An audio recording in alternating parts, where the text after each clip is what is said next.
Good day mga kababayan! Welcome sa isang super special na episode ng Medico.ph. Pasensya na kayo, hindi ko kasama ngayon si Doc Anthony, naiwan siya sa clinic, pero may kasama ako na very special today. In case hindi nyo nare-recognize yung logo, ito ang logo ng Tropical Blend Philippines. Siya yung source ng turmeric, moringa, at kung ano-ano pang herbal supplements na nabibili nyo sa Medico.ph. At today, bibigyan tayo ng tour ng founder and president ng Tropical Blend, none other than Miss Teresa Santiano. Maraming salamat sa opportunity na nandito ang Medico.ph. Sir Glenn, ay salamat po sa patronizing our products ng Tropical Blend. Thank you very much. So ang gagawin natin today, interviewin natin si Miss Teresa about sa Tropical Blend. Papakitaan namin kayo ng mga sobrang premium na products ng Tropical Blend. All natural, all herbal, and sobrang daming health benefits. Pero other than that, ito ang mas exciting para sa akin. Alam naman natin, healthy and nutritious itong mga to. Pero hindi pa natin nakikita paano sila ginagawa. And ang gagawin ni Miss Teresa para sa atin, itutour tayo sa facility and papakita niya kung ano yung proseso, paano nalilikha itong mga powder at capsules na kinokonsume nyo for better health. So, Ms. Teresa, tara po. Tara!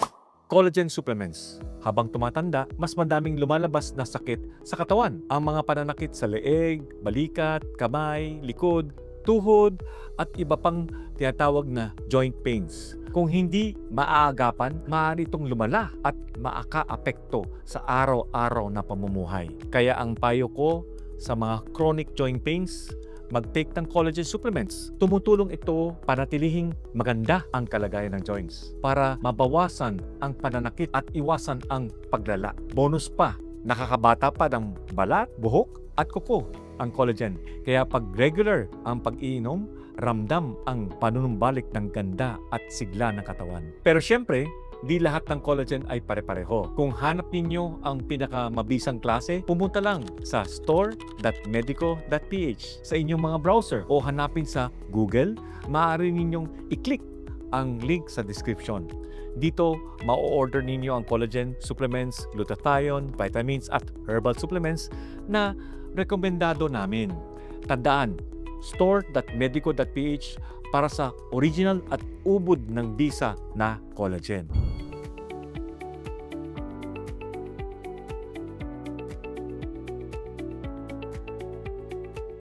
So, tita, I understand, ito po yung warehouse ninyo Yes. dito sa Tropical Blend. Pakibigyan naman kami ng overview kung ano po yung ginagawa dito. O nakikita naman ninyo, there are lots of dried leaves. Itong mga dried leaves ito came from all across the Philippine island.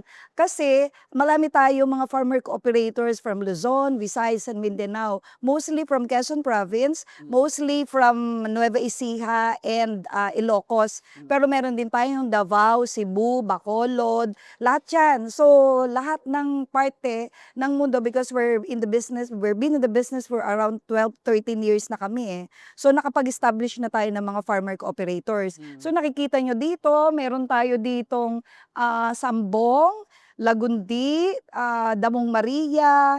So lahat makikita mo, sobrang dami, hindi tayo mauubusan. Yung iba, nauubusan sila ng supply, pero tayo hindi. Kasi dito nga natin, meron tayong malaking storage eh. So kahit umulan, bumagyo, bumaha, ang dami-dami na naming napagdaanan na bagyo at baha, pero hindi kami nag-stop kasi meron tayong mga stocks. Tita, so bali hindi na po pala kayo ang nagpapatuyo. Pag dumating sa inyo, dried na po agad. Hindi.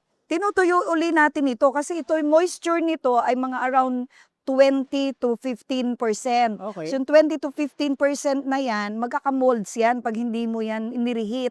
So itong mga to, after mga 2 or 3 days, pupunta na yan, mawa-wipe out na yan dito. Okay. Bago na naman. So bago ng bago. I see. So kailangan kasi ang moisture content ng isang dahon na ipapowder mo is less than 3%. Less than 3%. So ayun, ito po yung mga stock ni na Tita Teresa. Ang dami. Ito yung paborito nyo. So kung gusto nyong malaman anong itsura from dahon na nasa puno, dito pag in-storage ni na tita. Ito na yung medyo tuyo pero marami pang prosesong dadaanan yan bago pumunta sa mga hapagkainan ninyo. Yes. Let's go. This is the production line 1. Production line 1 is the one who dry yung mga sterilization and pulverizing. Nandun yun. Anil ka nga, Sir Ryan, saglit. Tropical palm for around 12 years na ito. So, matagal na. Matagal na din aming dehydrator from the UST. Nakikita nyo, natupi-tupi na. Galing pa yan doon sa lumang factory namin. So ito po yung nagpapatuyo ng mga raw mats, tita? Nagpapatuyo ng ating mga raw materials. So after nyan, ipopulverize natin dito. Ayan na, yung malunggay, ginigiling na nila. From the dehydrator, dadalhin dito. So dito po lahat ng pagdudurog na nangyayari. Okay.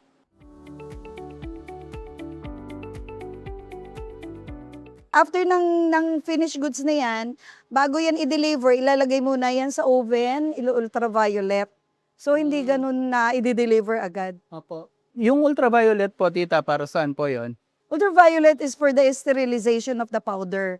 Yung mga bacteria na hindi natin nakikita, so ma-disinfect natin siya. So ayun alam natin na bukod sa pinatuyo ito, in-sterilize pa para siguradong ligtas ho yung mga produkto natin. Yan. Tapos yung mga staff, hindi na rin to mga staff, pag kukuha sila dito ng raw mats nila, halimbawa gusto nila ng 1 kilo of malunggay, magdo-doorbell lang sila dito, hindi sila pwedeng pumasok dito. Kasi ito ay, kumbaga yung contamination sa finished goods nila eh. So hindi tayo paikot-ikot. So talagang may flowchart tayo. This is the production department, all the product processing of capsules, coffee, tea bags. Dito tayo. Ayan. So naka-sealed na talaga siya. Kumbaga dyan na ho, papalapit na sa finished, no, tita? Magiging capsule o powder na talaga. So, dyan na rin binobote? Dito na, hindi, iba naman yun. Packing area naman yun. Okay. Hindi pa. This is the production area wherein we process. Yung repacking is a different area department. No, okay. Okay? Let's go. This is the stock room for extract. Yung mga imported like barley, green tea, mga sweetener, iced tea, sugar, yan, mga extract ito. So, hindi ito kapareho nung nandoon na local. Ito ay imported. So, may imported din. Mga imported raw materials. This is the production line 2. Yan.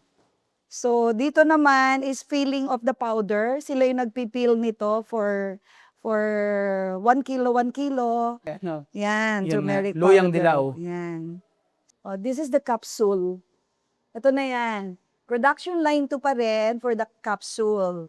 So, dito po ginagawa yung capsule form ng mga supplements natin. Kasi yung iba sa inyo, powder yung na-try. Ito naman yung tinetake kung wala kang time maghalo-halo ng powder. Ito ay nakakagawa ng 72,000 capsules in a day. True Alkaline Vitamin C. Sa panahon ngayon, ang daming pagmulan ng sakit, stress, exposure sa germs, unhealthy lifestyle, at kung ano-ano pa. Bilang doktor, isa sa mga nire-recommend ko ay daily intake ng vitamin C mula sa pagkain at supplements. Mabisang pampalakas ng immune system at pampababa ng stress. Nakakatulong pang pagandahin ang ating balat. Sa dami ng brand ng vitamin C, ito ang paborito ko.